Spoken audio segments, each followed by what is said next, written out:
Well, thanks, everybody, and good afternoon. I know this is the end of the day, so I hope I'll keep you at least a little bit interested in the topic. I myself was intrigued when I was given the opportunity to come to Camden, in part because my minder and dear friend, Enid Shuttle, was involved in the planning of this conference.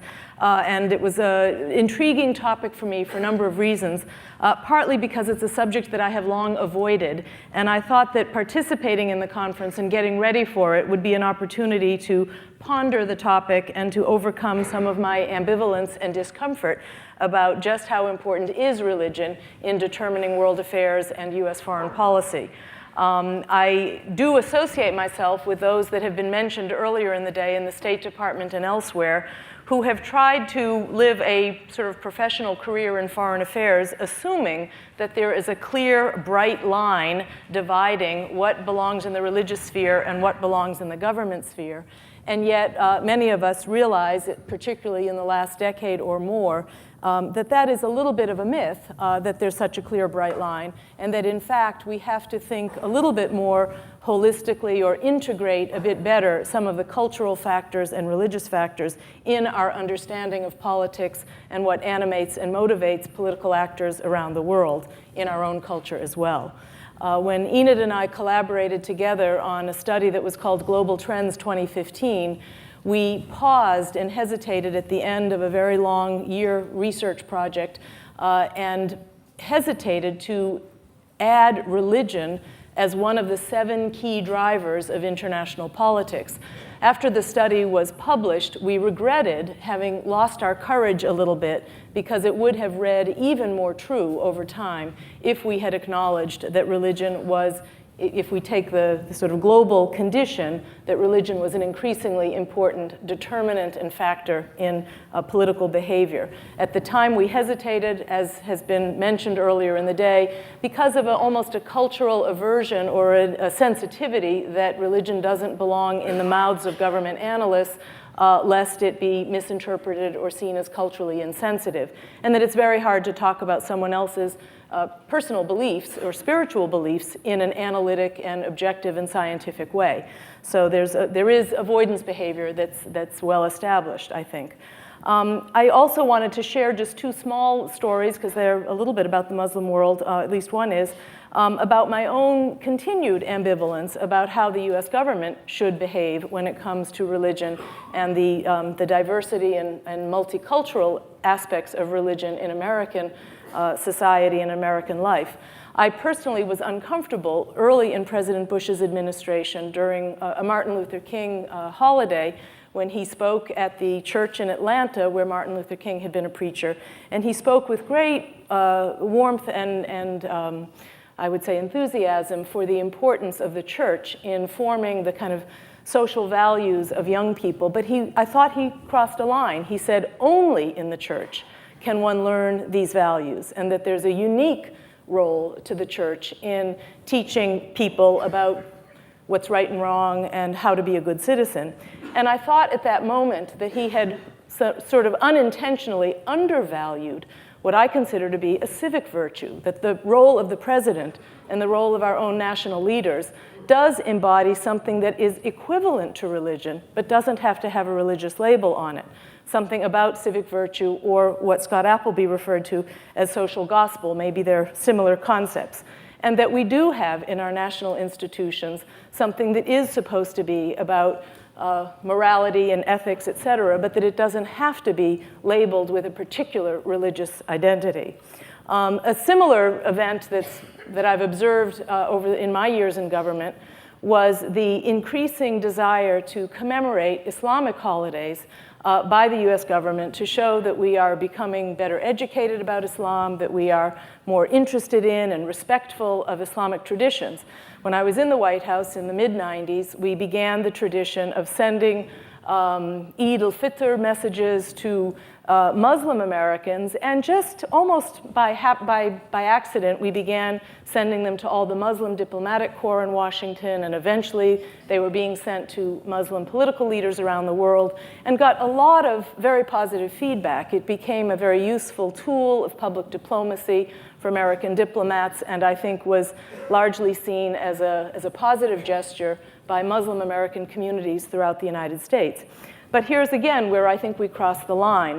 The State Department now hosts an annual iftar during the month of Ramadan when people are fasting and they break the fast at sundown. The State Department now hosts iftar evenings for Muslim diplomats and others. And I personally think this makes me uncomfortable. In the Ben Franklin rooms of the State Department, including designating a prayer room for the Muslim ambassadors as they arrive. Now, most of us who've been involved in foreign policy for a long time know that what the Muslim ambassadors were probably really hoping for was a scotch when they arrived in the reception rooms of the State Department. But instead, they were sort of awkwardly ushered to a prayer room, which I think is completely inappropriate. I would have preferred that they conduct their private religious observances outside of the State Department, and that we should not be celebrating one religious holiday at the State Department when we don't celebrate any others. So that's where I still am yearning for the clarity of where the line is. And I think that many Muslim citizens of other societies outside the United States are also in a struggle to try to figure out where the line should be, and how do we both enjoy the freedom of religion but also look to our governments for competent and effective governance. So the title of my talk is about, I'll give you all the words, the struggle between modern governance and resurgent Islam. I'm going to suggest that we put struggle aside. Like Rend, I'm hoping to end on a more positive note, I think, and not assuming that struggle is the only way to think about this issue. And I'd also like, for purposes of our discussion here, to drop the two adjectives. I think both modern and resurgent are debatable. But I think if we cut to the essence, governance and Islam, we actually have a lot to talk about. And because this can be traditional Islam, it can be governance that may or may not be modern, but may have other attributes to it. But I do think that across the Muslim world, particularly in countries that do not have a deeply entrenched established democracy or who are in various forms of political transition, that what kind of governance is desired by citizens who may also be very attentive to Islamic practices and Islamic values is a very big issue for the 21st century. So I want to share with you some of my thinking and hope that we can exchange some views. Now, first, I would like to assert that the Islamic world, or citizens who live in majority Muslim countries, do not lack governance. They are not living in ungoverned spaces. They are not living in daily fear that someone is going to come on a horse and tell them that they now live in a caliphate. They are not all living in sort of expectation that Sharia law is the only law in which they will be able to exercise their rights. So there is all kinds of different governance in the Muslim world. Not all of it is modern, but not all of it is bad either.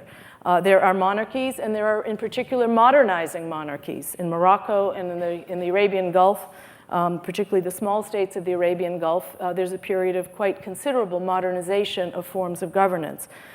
There are sort of old and tired military regimes. Saddam's is now gone, but we still have Syria, Egypt, and Libya, where a strong man in a military uniform in one form or another is still the symbol of a political elite that is now finding that it's not delivering all of the core requirements of governance to its citizens.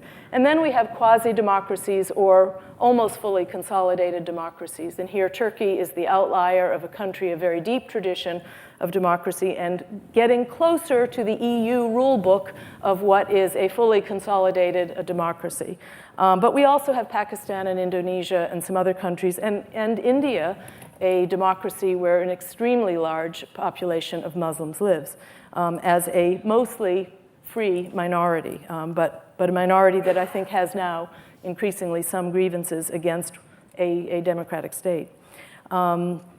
Now, some of these governance forms of these different states that I've named are closely aligned with Islamic precepts, but most of them are not.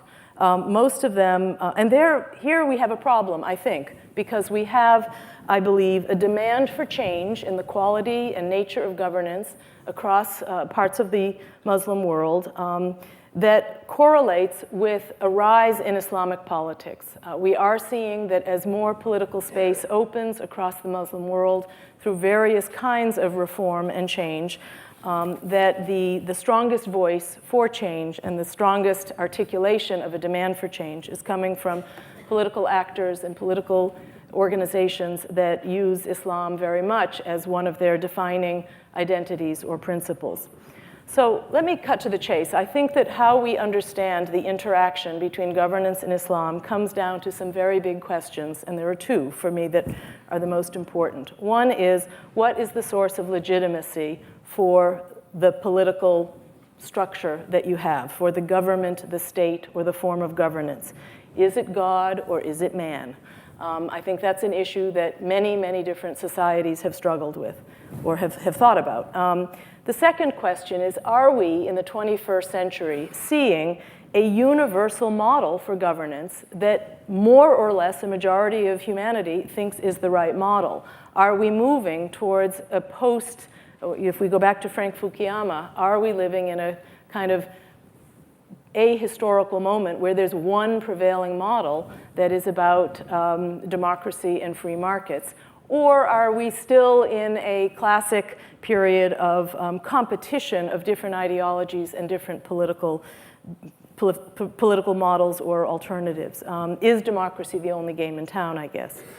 And this links us a little bit to some of the discussion this morning of American foreign policy and how American foreign policy thinks about religion and the religion of others as we promote our values internationally. The United States has been variously and sometimes simultaneously involved when it engages in the Muslim world with discussion of democracy, reform, and the freedom agenda. I would argue that those are all slightly different things, and we have to be careful and distinguish among them. For example, in Madeleine Albright's very, I think, delightful book on the mighty and the almighty, she reminds us that the founding fathers of the United States believed that freedom or the rights of the individual was something that was a godly principle, whereas democracy was created by man. And so she makes a distinction between which of these kind of enduring truths, enduring principles of how we want to be governed have, by definition, a religious connotation to them, and which ones are really very much part of the created by mere mortals. And so I do think that the vocabulary that we use as we engage with Muslim citizens who themselves are trying to be agents of change does matter, and some of these words are resonate in a more positive way than others when we engage in these societies. And let's just briefly make sure that we're working from the same data sheet in terms of geography and demographics here. More than half of the Muslims in the world are not Arabs. The largest Muslim communities are east of Iran. They are Indonesia, Pakistan, and India, each of which have Muslim populations of over 120 or 130 million. There are no Arab states that are that large yet, although they could get there. There are Muslim minorities in every continent. Certainly Europe has an increasingly significant Muslim population. China and Russia both have large Muslim populations. There are Muslims in significant numbers in Latin America and elsewhere.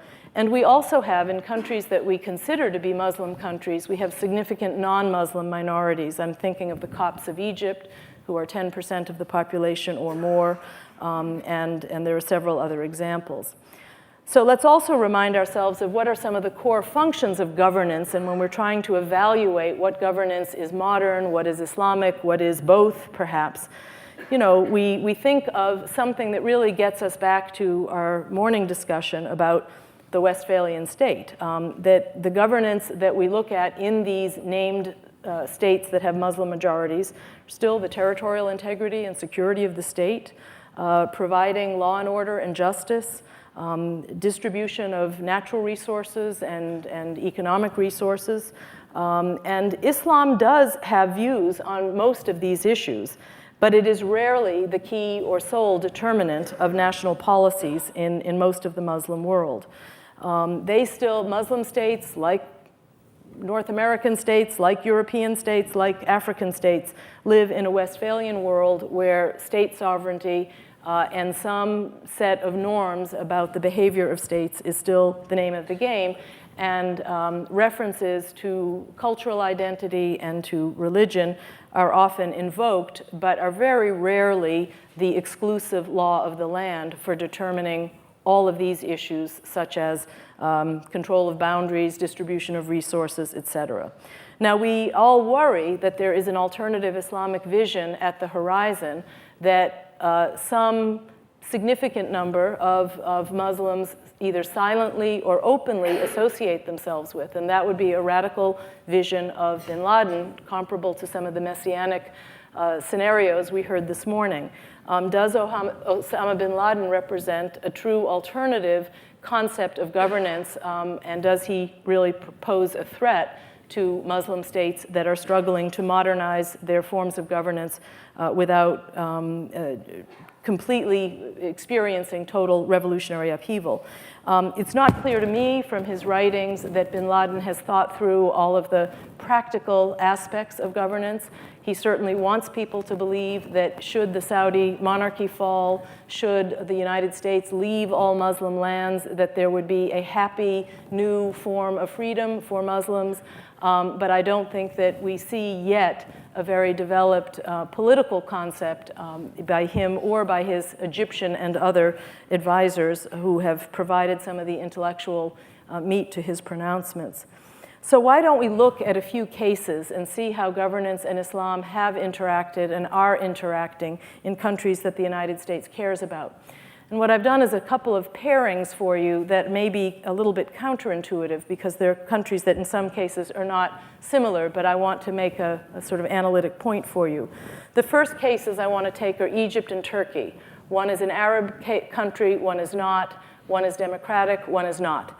Yet I think they are linked in one kind of core way, which is they're both governed and have been for a number of decades by secular elites that believe strongly that the modernity of the society and the way to advance the society is to put religion a little bit at arm's length and to not endorse with any enthusiastic embrace religion as an important component of the state's identity or its function. In the case of Egypt, this occurred in the 50s when the monarchy was overthrown and a very secular modernist military regime took over, of which, so we went from Gamal Abdel Nasser to Anwar Sadat to Hosni Mubarak. That's it. From 1952 to today, 3 presidents who have been considered in some ways pharaonic leaders in their absolute power in some ways, but have gradually evolved from pure military dictatorships to very hybrid models of participation. There are now elections with contestation. There are political parties in Egypt, et cetera. But there is still, I think, a prevailing philosophy by the government that that fears Islam, that fears political Islam, that could be a tidal wave that would fundamentally change the order of Egypt. In Turkey, it's a different case. It's a much more sophisticated and cosmopolitan democratic system where the military still is always on the sidelines to intervene in case democracy is jeopardized by Islamists. But Turkey has gone through a very important recent evolution that Egypt has not, which is it has acknowledged that there is a legitimacy to parties that associate themselves with Islamic culture, Islamic values and virtues, and so long as these parties do not advocate a total Islamization of the state, they have been considered to be legal parties. And so Turkey now finds itself with a rather strong ruling party that is different than the militantly secular parties of the 50s, 60s, and 70s that we had known for so long. So the rise of Erdogan and Abdullah Gül as the leaders of Turkey, wives with headscarves on them, we read about this in the newspaper a lot, but this is a legal evolution and an adaptation of what I think is still a very strongly secular elite in Turkey to understanding that there's a demand from below, and as long as there's a sort of legal boundaries there is now I would say, a different integration or balance between Islam and secular governance in Turkey. The second pair of countries that I wanted to take were Saudi Arabia and Iran. Again, one an Arab and one a non-Arab country, both extremely important, one Sunni, one Shia. Extremely important, but for me what they represent is a model of a strategic pact that was made between people who want power and people who have religion. And two different models. One in the 1930s, the El Saud family dynasty conquered some of the territory of, consolidated what is today the state of Saudi Arabia that used to be Hijaz and Najd and different provinces, consolidated that into a single country, but in order to acquire legitimacy, made a strategic alliance with the Wahhabi, very conservative religious clerics. And those clerics continue to have a very unspoken, not formally documented political influence in the governing of Saudi Arabia. In fact, what has happened over the years in Saudi Arabia, because the family are not all personally pious individuals, and this is a country of enormous wealth, where wealth can have a corrupting influence. I think that there is a third pillar in Saudi Arabia, which are people that want an even more austere and pure form of religious governance in Saudi Arabia. And so the royal family and its Wahhabi clerics worry all the time, and this is, in a way, what bin Laden represents and what the attack on the mosque, the holy places, represented in 1979. So there is always this undercurrent of whether this political alliance between the Wahhabis and the Sauds isn't good enough for the true doctrinaire believers who would like to see a more purely Islamic state. And similarly in Iran, although it's a much more recent history, let's remember the revolution in Iran was mobilized people who were not motivated purely by religious objectives. They were small shopkeepers. They were people who had economic and political incentives to see an end to the Shah's regime, but they formed an alliance with very clever and clerics who really did still have some very deep legitimacy in the society, and those clerics have essentially established a parallel system of governance. So by some criteria, Iran qualifies today as a semi-democratic country because it has elections, it has contestation for the presidency, et cetera. But at any moment, this parallel Islamic structure can overrule, has the right to approve or disapprove legislation that comes through the parliament. And so you have this sort of dual system that is sometimes, I think, an uneasy strategic alliance between a religious community and people who just are associated with normal political power. A third case that I'd like to look at is Indonesia. Now, I don't claim to be an Indonesia expert, but I did recently have the experience of visiting Indonesia and meeting with some of their Islamic party leaders. And Indonesia is going through a very exciting period of democratization. They feel very confident that they have permanently turned a corner away from authoritarianism. And this is a country of very lively, colorful, and dynamic Islamic culture. There are two large mass Muslim organizations in Indonesia that represent slightly different versions of kind of popular Islamic beliefs. One considers itself more traditional, one considers itself more intellectual. But both of those movements have political party attributes also have political parties associated with them. When Abdul Rahman Wahid became president of Indonesia, he represented one of these mass movements. It's called NU, and the other is called Muhammadiyah, but Rais Amin is associated with that one. But what's also interesting that's happening today in Indonesia is a decentralization of governance. This is, after all, a country of 1,000 islands, of dozens of languages, if not more. And so they have opted in a democratic way for decentralization. And this has affected Islamic politics in the country because at the provincial level, some parts of the country are voting for Sharia-like provisions related to the status of women, inheritance of property, etc. And so what you have is a country that is unevenly Islamic now.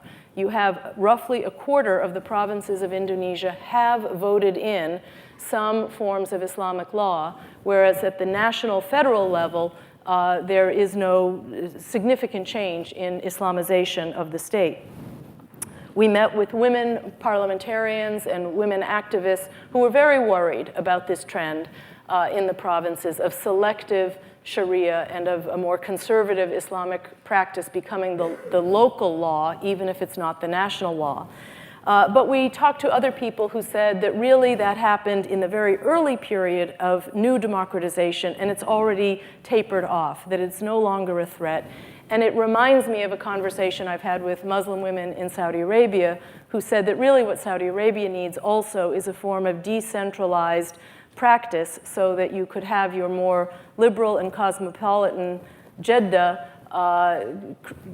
tolerating certain forms of more secular behavior of men and women in public places, et cetera, whereas more conservative parts of the country could choose to uphold those traditions as what the local society demands and wants. So let's just finish up with a few thoughts about how governance and Islam interact. My first point is that I think today in the 21st century, we have to understand that this is a dynamic and not a static process. People are becoming, in some cases, more religious because they're not satisfied with governance, or governance is changing in response to things that may or may not have a religious component to them. So we have to think of this as interactive. There's not a fixed set of rules of how Islamic various Muslim societies want their government to be. The second is, and this is particularly true in Pakistan, what we do know is when political space opens up in countries that are not fully democratic, Islamic parties tend to lose some of their popularity. We saw this at various times in Turkey may not be the perfect case, but Pakistan is a very interesting case. When the parliament was suspended and the two large secular parties of Nawaz Sharif and Benazir Bhutto were not permitted to run, the Islamic coalition of parties achieved much, much higher levels of support. In the elections that just took place last week, the Islamic parties did very poorly because the two large parties that have a kind of political and regional profile and legitimacy were back in the game, and those two parties did exceedingly well. Now, it's not necessarily good news that the Islamic parties are, if they feel marginalized, maybe that will radicalize them, but it is an interesting case that the more competition you put into the political space, the more competition the Islamic political parties also face. And the one other point in this regard is I wanted to just make sure people were aware of what is called the Quietest trend in Shia Islam. We know this is associated with Ayatollah Sistani, but we hear of this in Indonesia as well, of very learned Islamic scholars who want Islam to be a source of inspiration, but do not want clerics to be governing. So that there is, from Islam itself, in a very indigenous and authentic way, a deep political point of view that suggests that there should be, in their own fashion, a line between religion and state, and that this has religious authenticity and legitimacy, and it is something that has come up in a number of countries. So now let's get back to this modern governance. What are we talking about here? And here is just a couple of final thoughts. First of all, I think that some governance in the Muslim world is increasingly modern. Certainly Indonesia's trajectory to becoming a real democracy, Turkey's important progress towards even becoming a member of the European Union with an Islamic-oriented party in the majority is a very interesting story to watch. In the small Gulf monarchies are modernizing faster than we can believe in terms of the use of technology, the changing role of the government in its relationship with its citizens. So we can imagine at least one model emerging where Islam is identified as a source of inspiration or legitimacy, but it is not the determining legal system for countries with majority Muslim populations. we have to ask ourselves also, I'm glad the conference chose the word governance and not democracy, because we do see in the Muslim world a debate about whether democracy is the end state, as we Americans, I think, are inclined to believe it is, or is democracy simply a means to an end where that end has larger meaning. It's about social justice. It's about other things that we may hear about tomorrow. There are still a lot of deficits in the Arab world and in other parts of the Muslim world. The Arabs themselves say our deficits are in freedom, information, and women's rights before we can achieve truly modern governance. There are big challenges from people who want to turn the clock back, not forward, like bin Laden and other radicals who clearly have a different agenda. But I think we should not fear that the Muslim world is any different than any other societies that we've lived in or been part of, where citizens may bring their religious values and their religious beliefs to their expectations for government, but in the end, the functions of governance and their expectations of governance are sometimes quite broadly shared values and would not look any different in a Muslim society than they look in a more multicultural society like our own.